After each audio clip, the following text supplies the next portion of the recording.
जय माता दी। Happy life success मंत्रा में दोस्तों आप सबका स्वागत है। आज मैं आचार्य सुनील आपके समक्ष फिर से हाजिर हुआ हूँ। लाल किताब फल कथन के अनुसार अगर बृहस्पति खाना नंबर 10 में विराजमान है तो उसका जीवन में किस प्रकार आपके प्रभाव रहता है, क्या अच्छे और क्या बुरे फल प्राप्त होते हैं, और साथ में हम बताएंगे उसके उपाय। अगर आपके जीवन में किसी प्रकार से बृहस्पति खाना नंबर 10 में अच्छा फल नहीं दे पा रहे हैं तो अगर उपाय करते तो अवश्य ही आप सब लोगों को लाभ प्राप्त होते हैं।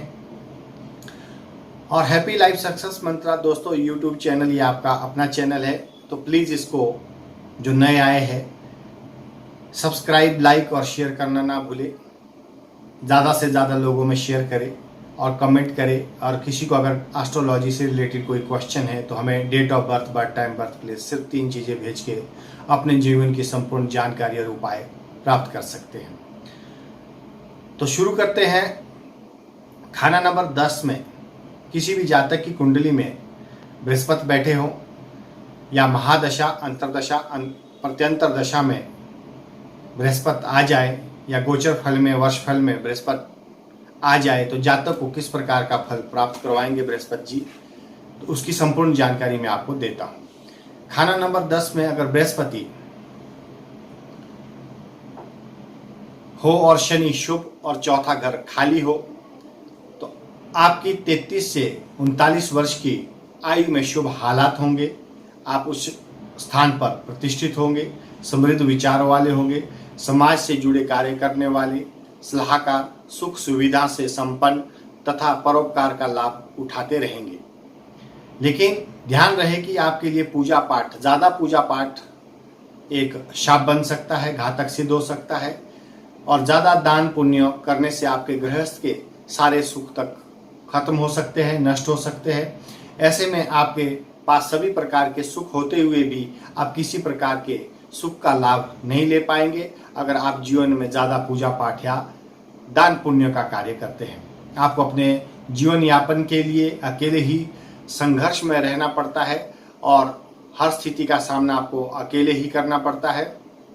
आप बिना किसी दूसरे की सहायता से आगे बढ़ने के योग्य नहीं होते हो, यानी कि सहायता आपको प्राप्त नहीं होती है। आपका परिश्रम ही आपकी सफलता का कारण बनता है। आपको धन एवं शिक्षा से संबंधित हानि उठानी पड़ेगी। ये तभी होता है अगर आप ज़्यादा दान पुण्य या पूजा पाठ में संलिप्त होते हो। 36 वर्ष तक, खासकर 27 से लेकर 36 वर्ष तक ये जीवन बहुत ही कष्टपूर्ण बीतता है। तो ऐसे समय में आप ज़्यादा पूजा पाठ, जप तप या दान पुण्य का कार्य वैसे तो जीवन भर नहीं करना चाहिए, लेकिन अगर इस एज में करते हैं तो अवश्य ही ज़्यादा घातक आपके लिए सिद्ध होगा। और साथ में आप बीनों भाइयों की मदद करके ही संघर्ष करते रहते हैं। यदि आप 36 की आयु में हनुमान मंदिर जाना शुरू कर दे तो आपके लिए आपके जो छोटे छोटे काम हैं या बड़े काम हैं जो उसमें प्रॉब्लम आ रहे हैं तो वो प्रॉब्लम आने दूर हो जाते हैं। लेकिन अगर आप ये हनुमान मंदिर में जाते नहीं हैं, हनुमान मंदिर से संबंधित कोई पूजा पाठ नहीं करते हैं तो आपको समय समय पर बहुत सारी दिक्कतों का सामना भी करना पड़ता है। आपकी 39 की एज से समय शुभ हो जाता है। आपको दिमाग के बजाय शारीरिक परिश्रम यानी कि हाथों की कारीगरी या तो खुद करनी चाहिए या किसी से करवानी चाहिए। तो ऐसे में बृहस्पति आपको अच्छा फल प्रदान करते हैं। अगर आप किसी से परिश्रम का कार्य करवाते हैं या स्वयं करते हैं तो आप किसी एक सलाहकार के रूप में काम कर सकते हैं। जैसे मान लीजिए आप टूर ऑपरेटर हैं तो उसमें आगे से आगे आपके वर्कर्स आ जाते हैं। जैसे मान लीजिए आप गाड़ी है 6-7 दिन के लिए घूमने के लिए, 8-10 घूमने के लिए लगती है तो ड्राइवर एक वर्कर के रूप में आ जाता है। वैसे ही होटल इंडस्ट्री में जो वहाँ पे काम करने वाले रहते हैं, सर्विस प्रोवाइड करते हैं, खाना खिलाते हैं, तो ये भी सब उनके अंडर में काम होता है। तो अगर ऐसे कुछ काम करते हैं जिससे कारीगरी के काम, हाथों के काम या परिश्रम का काम या कंस्ट्रक्शन का काम जिसमें आपका लेबर सोर्स होता है तो डेफिनेटली बृहस्पति खाना नंबर 10 वालों को यहाँ पे अच्छे फल प्रदान करते हैं। या तो स्वयं करें या दूसरों से करवाएं। और साथ में ही आपको ये भी ध्यान रखना चाहिए, अगर आप ज़्यादा पूजा पाठ करते हैं, जो आपको माई बाप कहते थे आपको उनको माई बाप कहना पड़ेगा। एक ऐसा वक्त आ जाता है आपकी आर्थिक स्थिति समृद्धि इतनी खराब हो जाएगी पूजा पाठ और पुण्य के माध्यम से। तो इसलिए खासकर साधु संतों को दान और पूजा पाठ ना करे, तो यह आपके खुद के डिसीजन होंगे। नहीं तो आपकी बुद्धि की कमी ऐसी होगी कि हालात बद से बदतर हो जाएंगे। पिता की जो प्रॉपर्टी है वो भी आपको नहीं मिलेगी, अगर मिलेगी तो बहुत ही टुकड़ों टुकड़ों में मिलके वो भी बर्बाद हो जाएगी, अगर आप ज़्यादा पूजा पाठ या जप तप करते हैं। आपके घर में अगर ये सब चीज़ें नहीं होती है, पूजा पाठ जप तप नहीं करते हैं या साधु संतों को दान नहीं देते हैं, तो आपके लिए कन्या संतान भी पुत्र संतान के स्वभाव एक शुभ फल प्रदान करने वाली होगी। पारिवारिक स्थिति बहुत अच्छी होगी। आप प्रतियोगिताओं में सबसे आगे रहने का प्रयास करते तो उसमें भी काफ़ी हद तक सफलता मिलती रहेगी। आपके घर में प्रसिद्धि निरंतर वृद्धि करती रहेगी। आपके घर में ऐश्वर्य वाहन नौकर चाकर का सुख मिलता रहेगा। और अपने परिवार के साथ आप जहाँ तीर्थ यात्रा करेंगे, वैसे साल में एक बार तीर्थ यात्रा आप कर सकते हैं, लेकिन उसमें आवश्यकता है कि आप अपनी सामान, अपने जो लगेज है उसका केयर ले। तो वहाँ पे चोरी की घटना घट सकती है, अप्रिय घटना घट सकती है, तो अलर्ट होकर आपको फैमिली प्लानिंग करना चाहिए।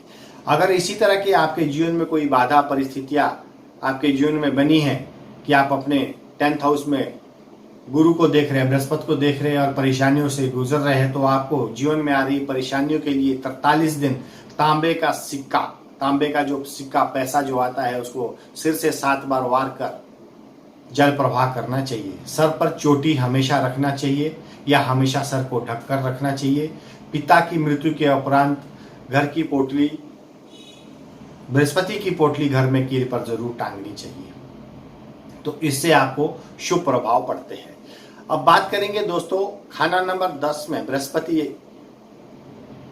के साथ अगर शनि अशुभ प्रभाव दे रहे हैं, तो जैसे मैंने आपको पहले बताया था, अगर बृहस्पति यहाँ शनि के साथ खराब हो जाते हैं, खासकर 27 से 36 आयु के बीच में, तो आपकी इज्जत खाली नाम की रहती है, लेकिन आपकी जो इनकम है डेली रूटीन की इतनी रहती है कि 2 वक्त की रोटी आप खा पाते हैं, लेकिन समाज में लोग आपको समझते हैं कि आप बहुत रईस है, लेकिन रियलिटी आप जानते हैं।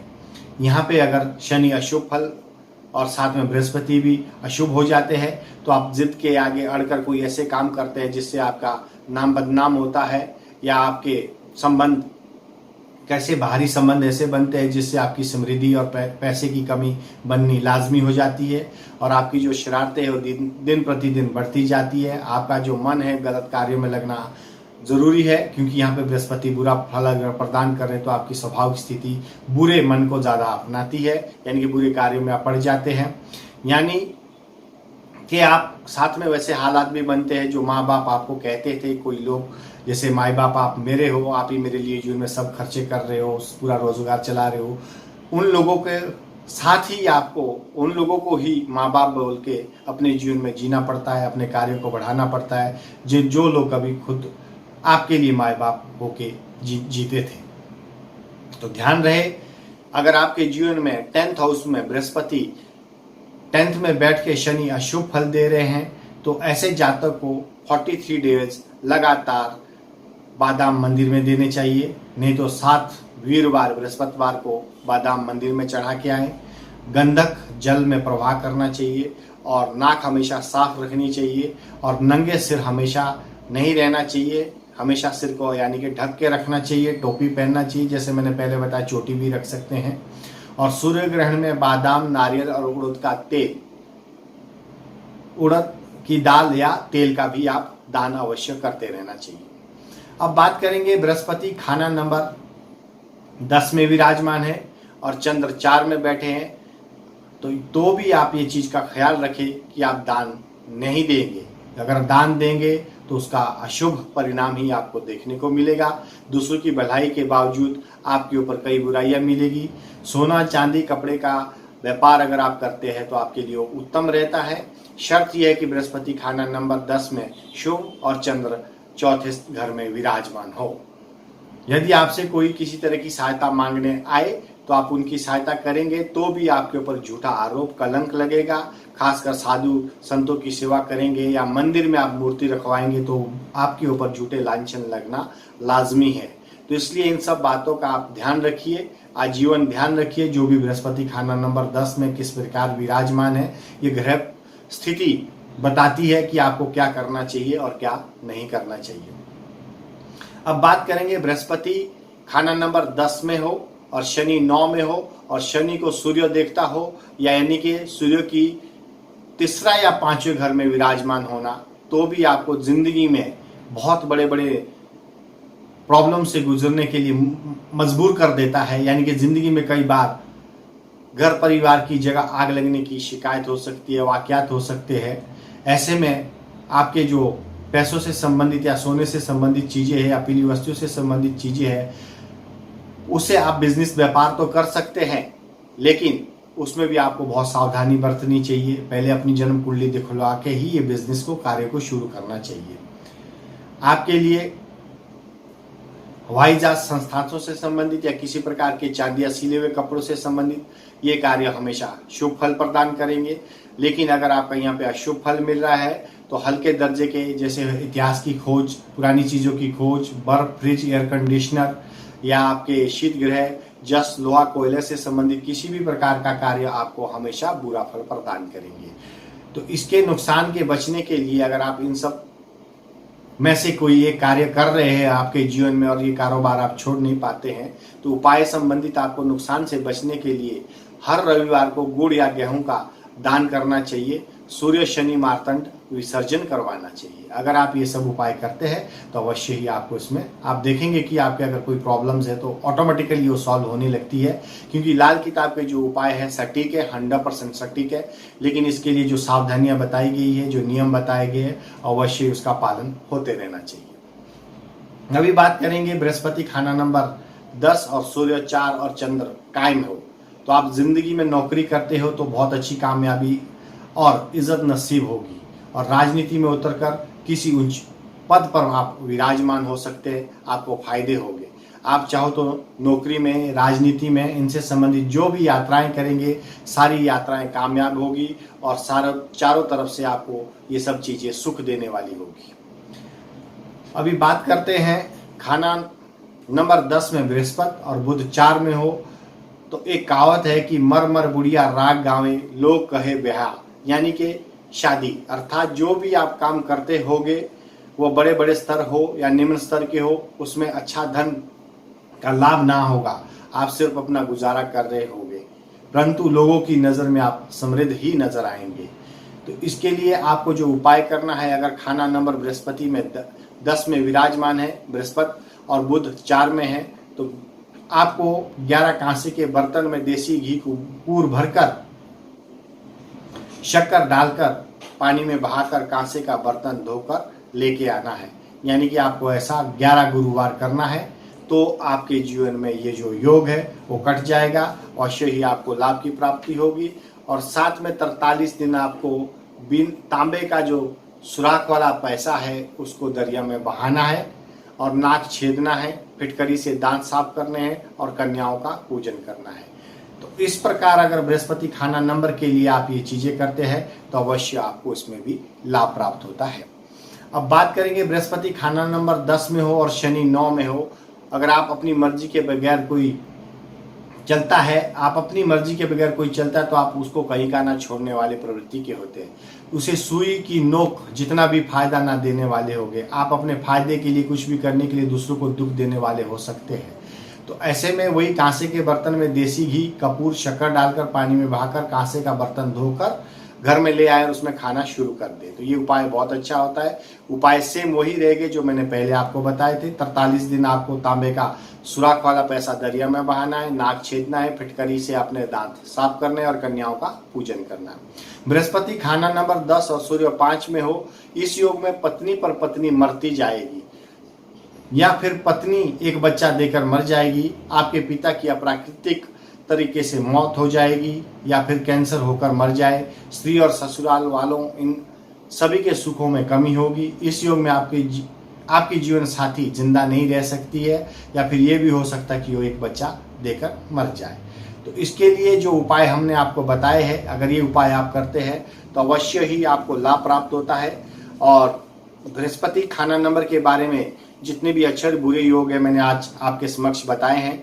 अगर आप भी अपनी कुंडली का विश्लेषण करवाना चाहते हैं, आपके जीवन में भी तन मन धन से संबंधित कोई भी प्रॉब्लम है, शारीरिक, मानसिक, आर्थिक, तो जरूर हमें कांटेक्ट करिए। कांटेक्ट में आपको डिस्क्रिप्शन में नंबर दिया गया है, व्हाट्सअप कॉलिंग है, इधर कॉल कर सकते हैं।